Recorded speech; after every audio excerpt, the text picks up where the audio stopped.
Hi friends, good evening to all. మనమైతే ఇప్పుడు పాలల్లో కొంచెం మంచిగా పాలు కాంచుకొని కొన్ని మిరియాలు వేసుకొని కొంచెం పసుపు వేసుకొని పాలు గరం చేసుకొని తాగితే కొంచెం హెల్త్కి బెనిఫిట్ అని మా అన్న చెప్తాడు అప్పుడప్పుడు.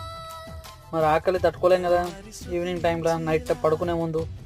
అందుకే ఒక బనానా, వీలైతే ఒక బిస్కెట్ ఒక బనానా తీసుకొని పసుపు అందులో కరిగే వరకు పాలల్లో మంచిగా తీసుకొని కాగబెట్టుకొని గోరువెచ్చగా చల్లగా, ఈ వాతావరణం ఏమో చలిగా ఉన్న టైంలో ఇలాంటి వేడి రెసిపీలు చేసుకొని తినాలని నాకు అనిపిస్తుంది.